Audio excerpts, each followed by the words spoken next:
हाँ देखिए बच्चे, आज हम पढ़ेंगे ग्रुप पर अक्षांश एवं देशांतर।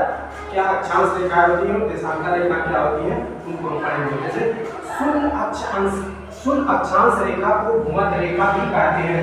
तो शून्य अक्षांश रेखा जो है वो भूमध्य रेखा है, उसको भूमध्य रेखा कहते हैं। अभी मैं ग्रुप पर उसको भी समझाऊंगा।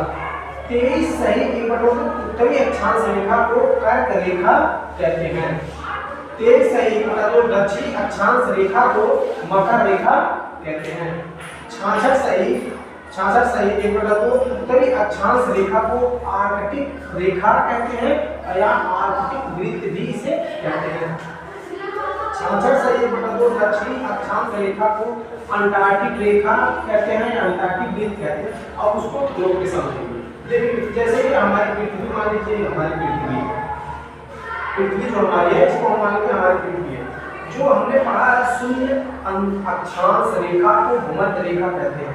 तो पृथ्वी को हम जब गोल रूप में मान लेंगे तो उसका जो हम बीचों बीच एक रेखा खींचेंगे, जो एक काल्पनिक रेखा खींची नहीं गई है, एक पृथ्वी पर एक काल्पनिक रेखा खींची गई है, मानी गई है, जिसको हम शून्य अक्षांश रेखा कहते हैं या विषुवत रेखा।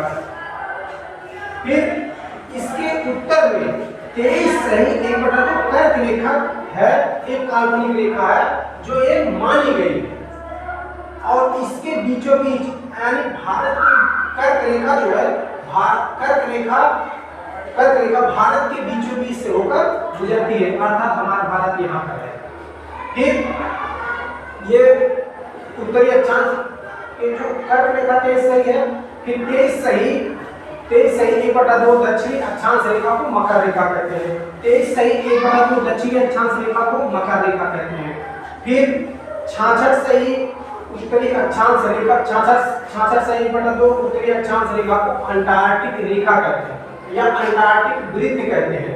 तो ये वाली जो रेखा है 66 सही 1/2 अक्षांश अंटार्कटिक वृत्त या अंटार्कटिक रेखा कहते हैं। फिर दक्षिणी 66 सही 1/2 अक्षांश दक्षिणी अक्षांश रेखा को अंटार्कटिक रेखा कहते हैं, जो 66 सही 1/2 अंटार्कटिक रेखा या अंटार्कटिक वृत्त कहते हैं।